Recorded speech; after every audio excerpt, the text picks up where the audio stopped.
So I'm going to talk about, I put a very fancy title on my talk because the competition is strong. And I'll talk about understanding the world with type providers. And I'll actually show you one interesting project that I was working on recently that's inspired by the kind of experience you get with the Fsharp language when you're working with data. So I'll start by showing you a little bit of Fsharp, but most of the time I'll actually be talking about one project that sort of arises from that and that's inspired by Fsharp and uses Fsharp, and it's also written in Fsharp. So you'll see a lot of code snippets, but it won't be the usual talk that you get when you go to a talk about type providers, although I'll show you some of those as well. Thank you.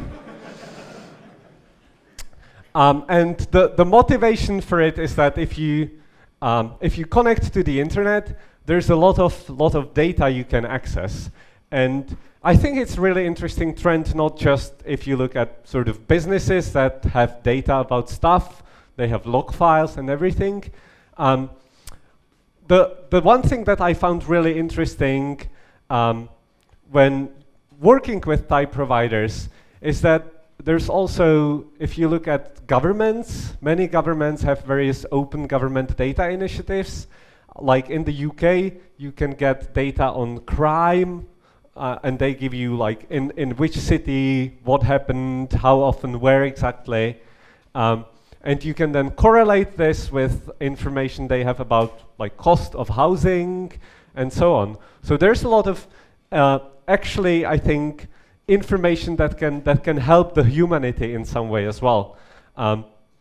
If we can learn how to understand the data that the governments are collecting, and I don't mean the NSA, but the good guys who are making interesting data publicly available.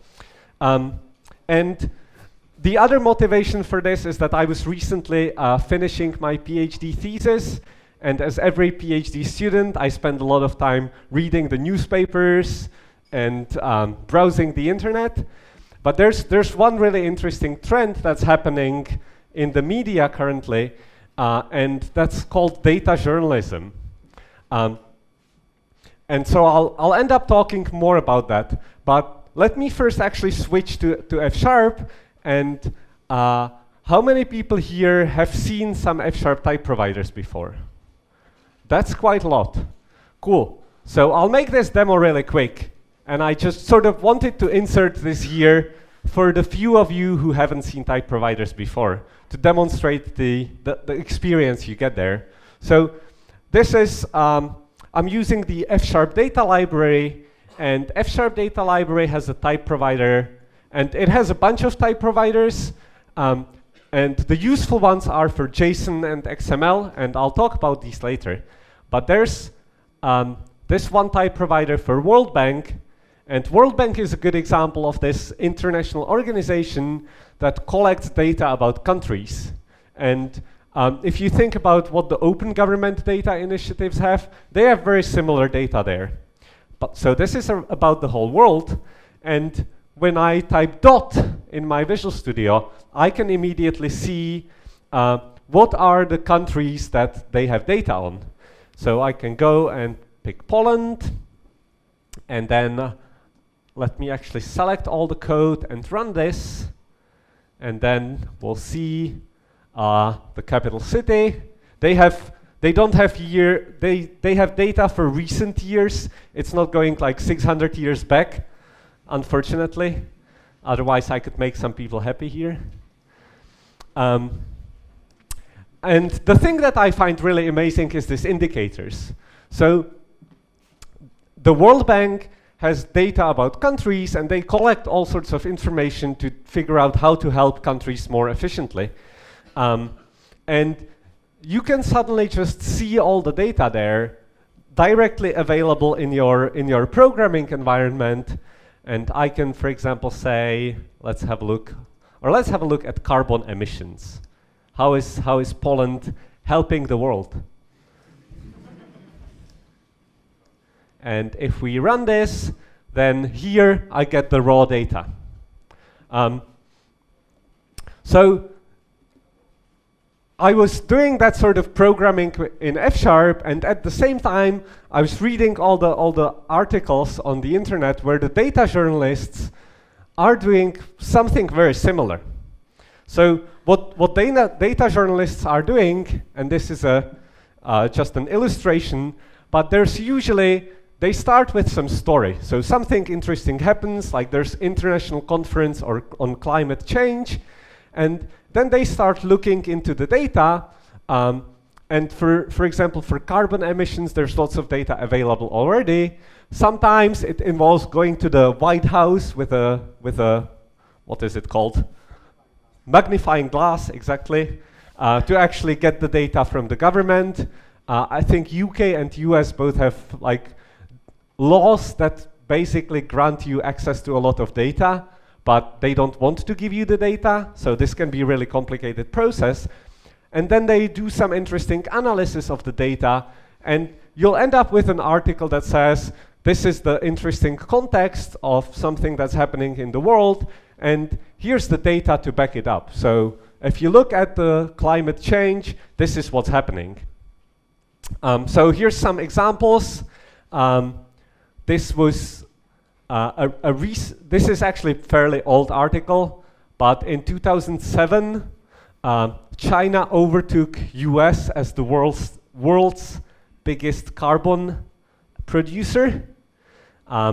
So this is just the context, and they don't really even, like, they talk a lot about what's happening, but what if we are interested in, for example, the pace of the change? Like, China overtook US in carbon emissions, but that doesn't really tell us if it's just sort of slightly above, or if the Chinese carbon emissions are like going through the roof. So you can look at some other article, and this one actually is more, that one was fairly old, and they didn't really have any interesting data behind it. So if The Economist is online, then they have some more interesting analysis here, and they already give me some charts. So this was, do they have, oh yeah, here's the carbon emissions comparing US and China. And when you read this, as a developer, I'm always like, they gave me a really interesting chart, but I wonder what would happen if we added some more countries to it. And then I start looking for the view source button, and there's no view source button. So that's sort of the motivation here, is if you look at a lot of the reports, and it could be things like data-driven articles that journalists are writing about the world, but equally you can think of any sort of internal reports that are generated inside a company. They're somehow based on the data, but you're completely losing the link. And it's not just that the article is some text with some pretty pictures in it. There's definitely more behind it. And as programmers, I always kind of wonder, well, can I modify the visualizations? Can I get something a bit different out of it? Or what are the actual data sources? Like, should I trust this or not? Are they just using some numbers they found somewhere on the internet, or is it something reliable? So I think there's a lot to be said about having reproducible sort of reports or analysis or even articles. And if you think about it, like, you can look at the articles not just as text plus pictures, but I'm a programmer, so I obviously think about it as a program. And then what you see is just some sort of view with the end result, but I want to have the full source code available as well. So let me show you the project that I was working on. And this is following this exact idea. And I'll have to close some windows here, right, while this is loading. So this is following the idea that I was talking about, which is that if you look at some data science report or an article like this one, there should be some code and some data behind it. And this is looking at the problem of carbon emissions. So here we have one visualization, and the visualization is showing the total carbon emissions of different countries in the world.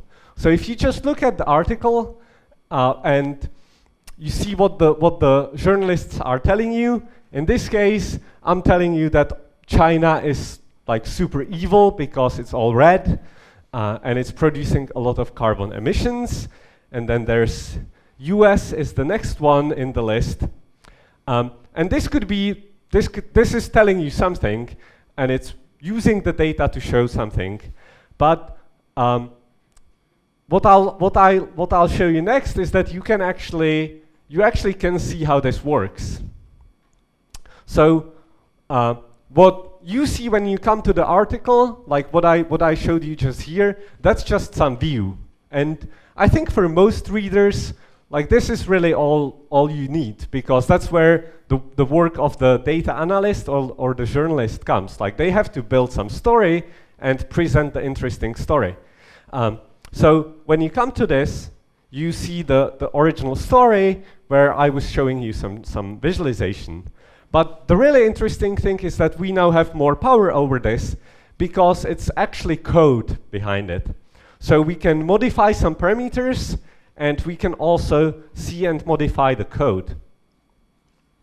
And so and let's see, the projector does support gray. So if you look here, there's this little hidden options button. And when you click on this, you'll see two drop-downs. And I can start doing more interesting things with the data. So for example, I can pick a different year. And let's go to 1990, maybe. And if I refresh this using the data from 1990, I'll see that US and China are actually roughly similar. It's also missing the data for the former Eastern Bloc. So we don't have anything on Russia. If I go further, well, that would be a bit too far. Further, then you'll see that in 70s, the main carbon emission producer was US. So that's one interesting thing we can find here. The other really interesting thing is that this is showing the total number. So you have total number in kilotons per country. And in China, there's way more people than in the US. So what you might want to see is what's the footprint for a single person living in the country. And that's why we have this other option here where I can actually choose the different indicators. And you see that the experience here is actually kind of similar to what I had in Visual Studio as a programmer, but here is sort of nicely wrapped in a user-friendly way. Like you just have a drop-down. If you scroll through this, you actually also see an annotation. So I want to find per capita carbon emissions, that's the one. And it shows you an annotation which also comes from the, it's on this side. Also comes from the World Bank. So the World Bank tells you what does this actually mean, what are the data sources for it. And let's do refresh. And if it eventually loads, then again, this is kind of interesting because if you look at the carbon emissions for a single person living in the country, then China and India suddenly aren't really doing that bad. And there's, I think the winner is some of the small countries in the Arabian world where there's not that many people living in Dubai, but they have fairly high number of emissions. And I think you can see there that the experience you have when you're accessing data in Fsharp with the World Bank type provider is kind of similar to what I was showing here. But here it's packaged in a nice reader-friendly way. So I don't expect my non-programmer family to be able to write F# code, but I would expect them to be able to click the options button and choose another indicator. And I think many of them can actually have a look at the code as well. So that's the next bit behind this. I was showing you the final rendered article with the visualizations, but as I said, behind it there's actually just code. So it's the usual programming problem behind it. How do we make getting this sort of information together and visualizing it, how do we make it easy enough? And that's where I think the general idea that comes from F#, which is to use type providers for data access and have it in a functional language that makes it easy to write transformations, where that's really valuable. So behind the visualizations I was showing, there's actually just some simple code written in F#, and it's using functional programming to do some basic transformations on the data. It's using static types.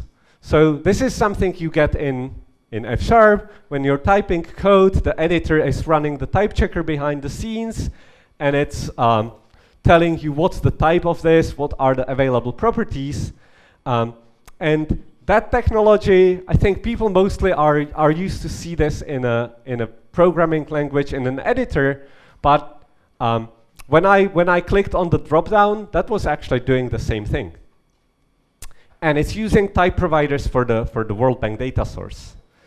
So let me actually go back here, and the source code for this is available as well, and I can just click on the source button and I'll hide this. No, I'll actually keep this open. So this is all the code that someone had to write to produce this visualization. And you can see that the hardest part was picking the colors. So I have 3 lines that are defining the nice color scale, but I could just comment this out. And if I also hide this bit and refresh it, then it will just use the default color scheme from Google Maps, from Google Charts. But you can actually see the code that's behind this.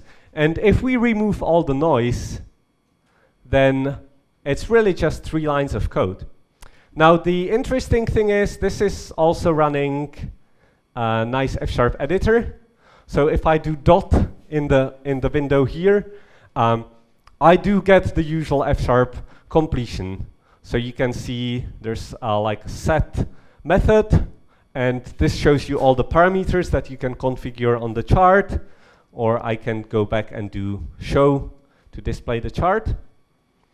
And the data access, where I'm picking the data here, that's also just running the usual F# editor. So I can say, give me the data in the world from the World Bank, slice it by year, and then pick some year. And then I can see all the different categories of data. So this is slightly different than the World Bank type provider I had before, because the World Bank has so much information that it's really hard to make any sense from it. Here it's clustered into groups. So I can say, if I'm interested in climate change, I'll go here, and I can now pick my indicator, like agricultural land. Let's do that.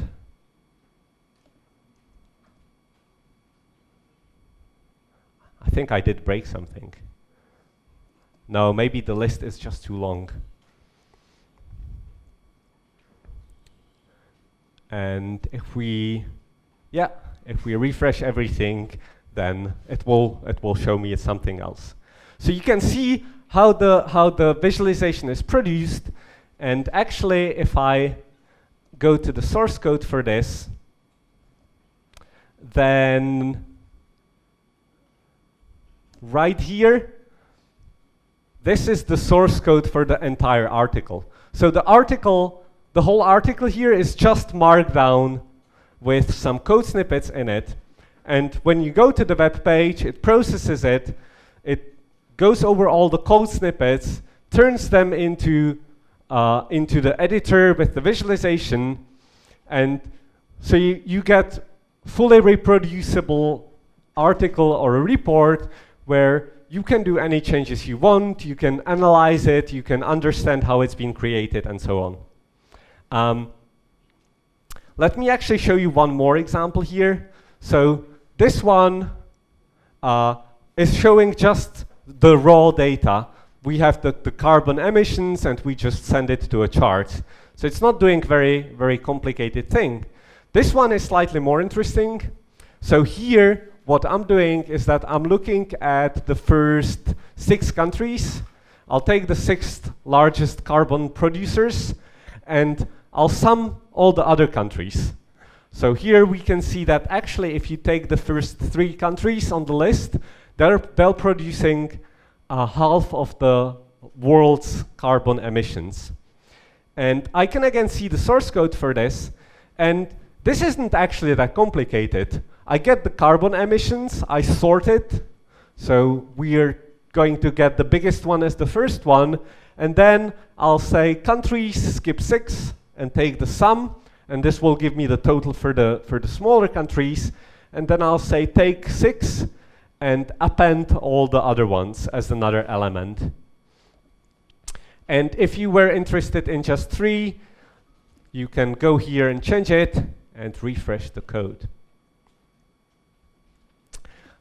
Now, the other interesting thing here, and I'll get back to this later, but these options, they're actually generated from the code. So if you go back to the GitHub source code, you don't see anywhere that I'm saying, give me options for setting this or that.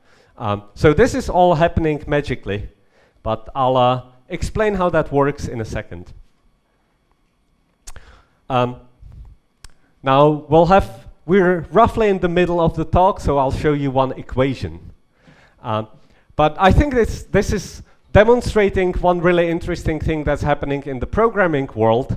And if you look at programming language theory, like all the people who are proving stuff about programming languages, they always work with this.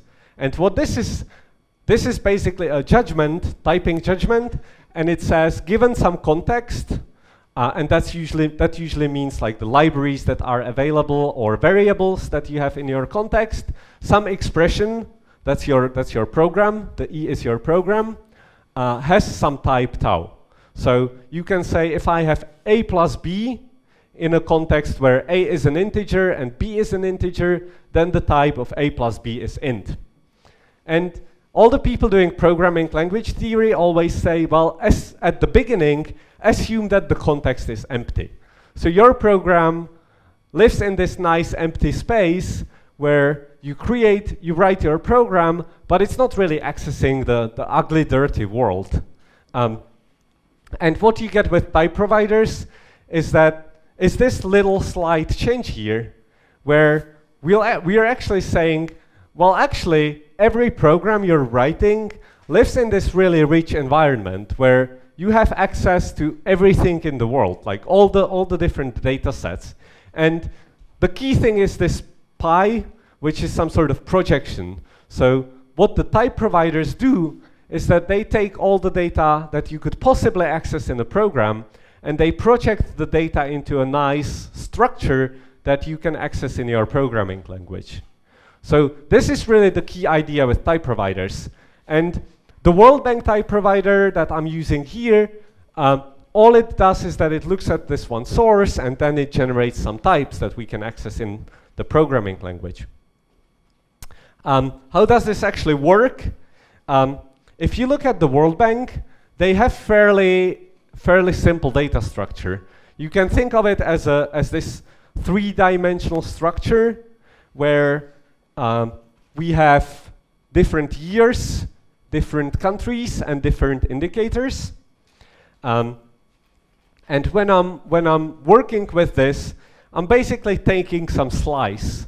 So what I can do is to say, give me all the data for year 2010, and then I only have the different years and countries, and then I can say, actually give me a specific indicator, and then I get this single line where I have, say, for carbon emissions for 2010, I have data for all the different countries.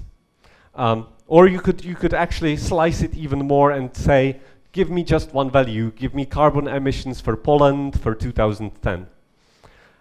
So this is the data source, and you can slice it in different ways. And what the type provider does is that it just picks two useful ways of slicing the data. So I can say world, and then I can go to the right and get the data by different years. So that's what I was doing before. I said, give me data for 2010 in a category climate change, give me carbon emissions, and then I get the time series. The other thing that the data source support is that I can go by country, and then I can get the data for a specific country. So if I go back here, and let me just completely delete this, and we can do world by country, and I can pick Poland. So let's have a look at the climate footprint of Poland. But this time I get the data not for all different countries, but for different years. And then we can say chart, and let's get the line chart showing how the carbon emissions of Poland, and I need to show the chart as well, how the carbon emissions for Poland were changing. So you're actually doing pretty well. You're saving the earth. The other thing I could do here is to add a few more countries. So this is how I can create this. And let me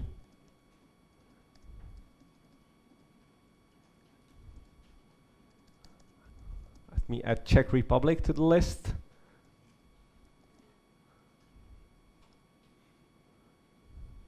Where are we? There's a lot of countries in the world. There it is. All right. And I can still refresh this. And assuming I didn't break anything, yeah. Huh. Funny. So we actually have more data for Poland.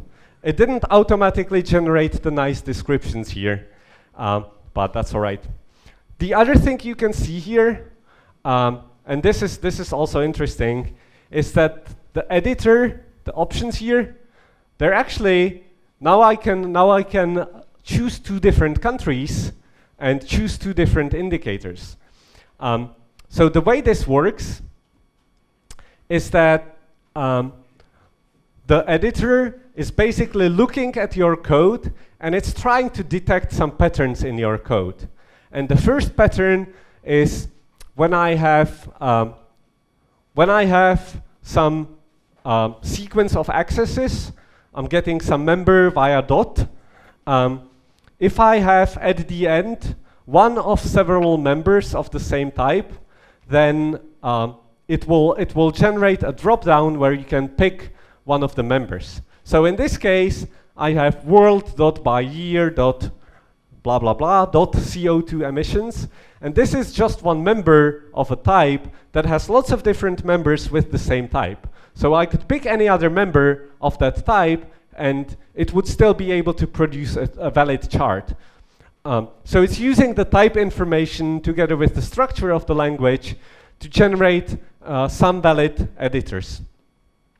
There's actually one more, which is if you have a list with a set of properties. So here I'm just creating a list with number of countries. Then it will generate a simple editor for the list that lets you add or remove countries. And that's happening here at the end. So this last chart is showing the carbon emissions for different years, but it's doing it for a bunch of different countries. And now I can see that maybe showing the data for Russia isn't really all that interesting because we don't have all the data. And if I go here, it produced a different kind of editor. So we can add Poland and remove Russia and refresh it.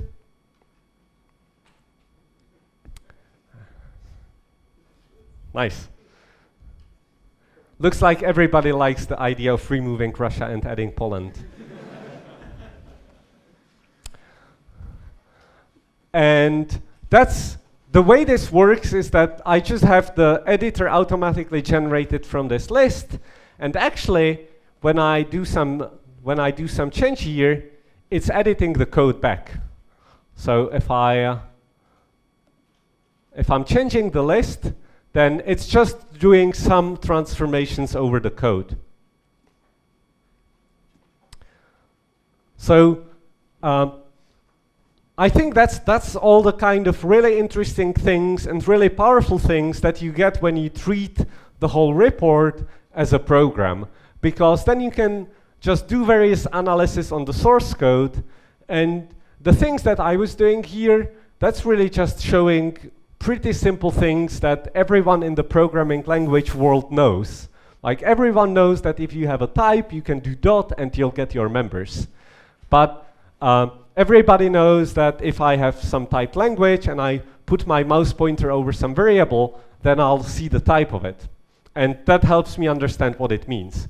So the idea here is to take this a bit further and use it in an environment that's not really based, that's not really just programming, but it's understanding information in general. So I have a bit more time, I think. Do I? Yes, I do. So I'll show you a couple of the interesting technological things behind it. How is this actually created? And the first thing I'm using is that I'm using the Suave web server, which is a really nice and lightweight Fsharp library for creating websites. And it's basically implementing this idea that a web server is really just something that takes a request and it produces a response. And if you're coming from the functional programming, then this sounds very familiar because it's really just a function.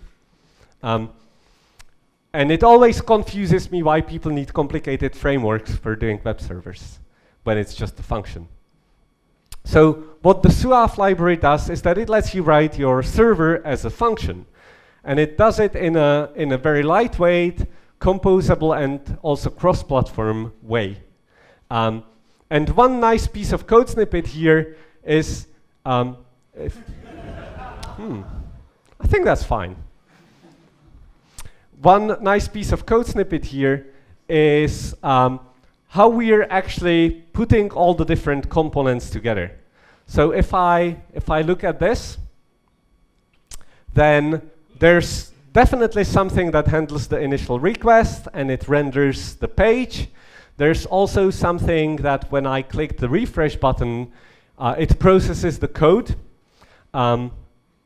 So there's a bunch of different components, and with the Suave server, the way you compose them is that you just create a list of components and then you call the choose function. So what this is doing here is that I'm saying I have a bunch of different handlers for different requests. The editor.web part, that's a handler that handles all the functionality in the editor and does like the Fsharp tooling that's happening behind the scenes, like all the tooltips and so on. Then I have a document which is handling the initial request and the rendering of the markdown. So this is what gets called when you go to the page for the first time, and then the editor is what gets called when you start typing code in the editor. There's visualizers, so that's the thing that's handling the different editors. Like when you click the options, and I think this is really nice way of writing it, because when you go to the entry point for your program, you can just see what the different components are, and I can actually go, so for example, let's have a look at the document. If I go here, this is a component that handles the rendering of the document, and it's exposing two different endpoints, two different APIs. There's render document, which gets the path of the request, and then it checks if there's actually a file that exists. So when I'm here, the URL for this is actually thegamma.net/carbon, and that goes to this request because carbon is a file that I have in my samples folder. And then I'm creating another endpoint, which is a simple API where the website can send it Markdown and it will send back HTML. So it just does HTML rendering on the server. And again, you have this nice composable structure here. Like, I didn't have to list all my different endpoints at the top level. You can also nest them. So I can nicely structure the whole application in a bunch of reusable components that can be composed together. So I think that's one really, really nice thing that's happening here. Let's see. The other nice thing, which I'm not really going to show you, but you can learn more about it if you want. The way this runs, I guess some people might be a bit suspicious because here I'm writing some Fsharp code, but when I run it, how does that actually work?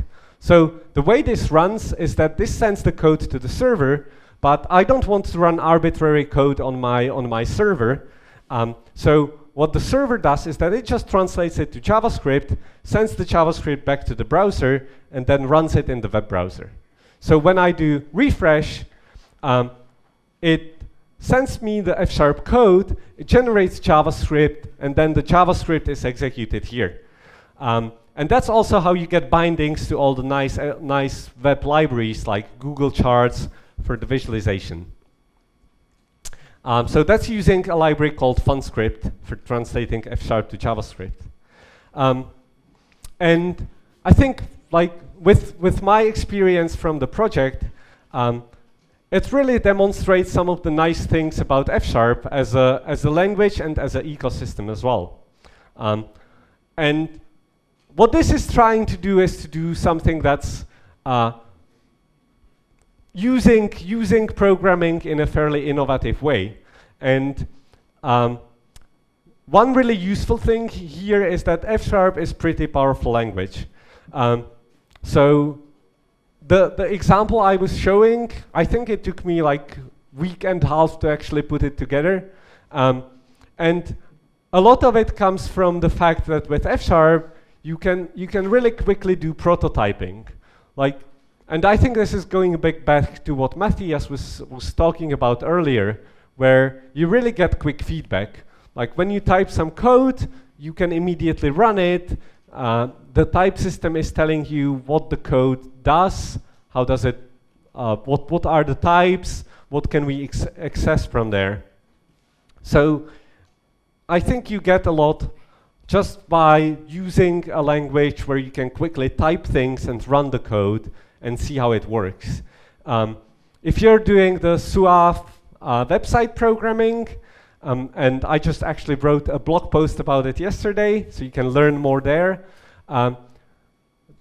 There's a nice fake build script that can run in the background, and whenever you save a file, it will reload it behind the scenes, which gives you the same sort of rapid feedback loop you get when you do web programming in dynamically typed languages, where you just need to save it, and then it reloads, and you get the new version.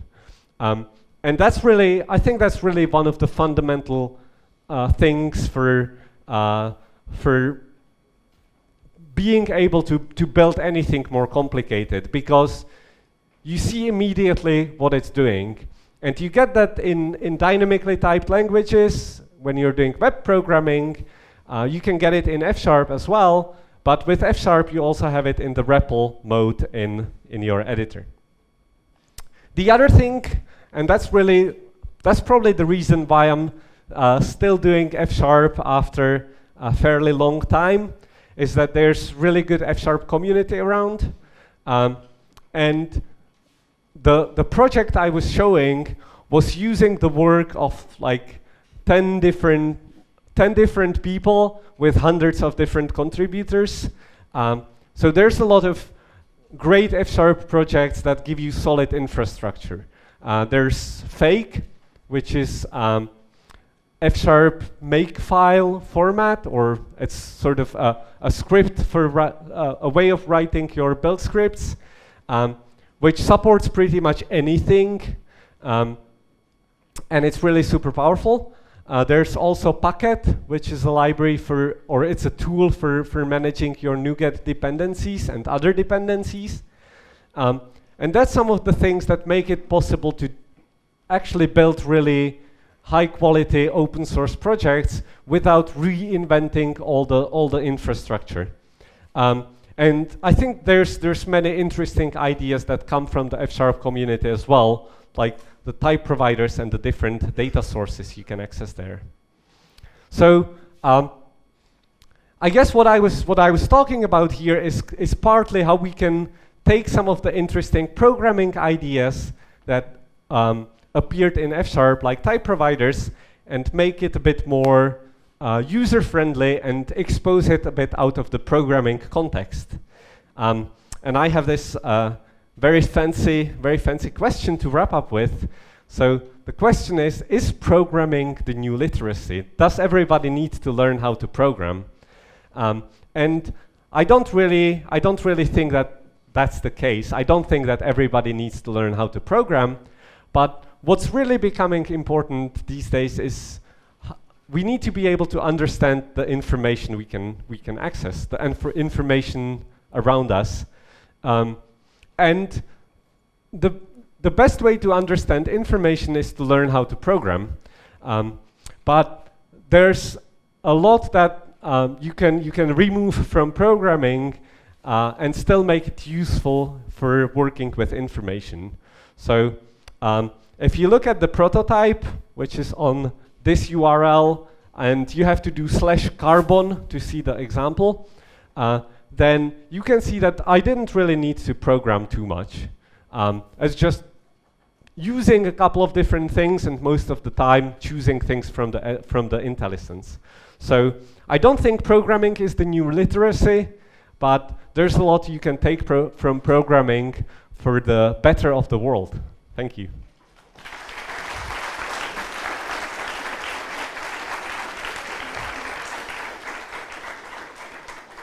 And I think I have 1 minute for questions, or the coffee break for questions. Any questions? Yes?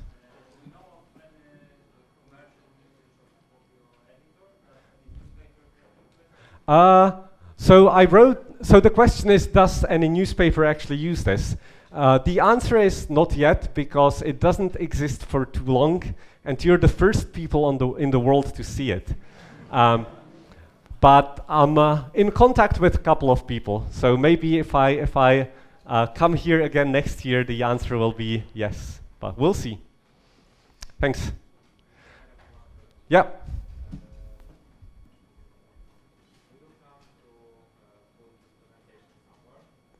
Do I plan to put the presentation somewhere? Yes. Are you on Twitter? It will be on Twitter. But it will be on my GitHub. So there's like GitHub/Petrick/talks, and it will be there. Yeah. How does the IntelliSense work? Magic. No, so the editor that's used here is CodeMirror, and there's a nice Fsharp plugin for the IPython notebook. And the guys who are doing that, they wrote some thin layer on top of CodeMirror to do the IntelliSense. The way it works is that it does call to the server when you do dot, and the server basically runs the Fsharp compiler, or runs the Fsharp compiler service, which is a DLL that gives you access to all the functionality of the Fsharp compiler. So it just does a request to the server, and the server asks the compiler what's the completion list at this point in this program.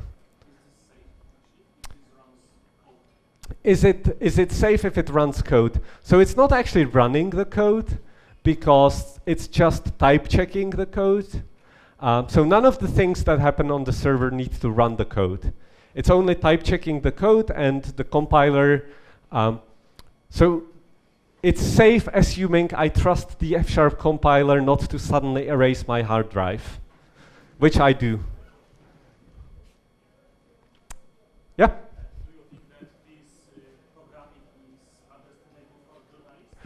Do you think that this programming is understandable for journalists? Do I think that this programming is understandable for journalists? So the way most of the data journalism teams work is that they usually have someone who knows a bit of programming in some way.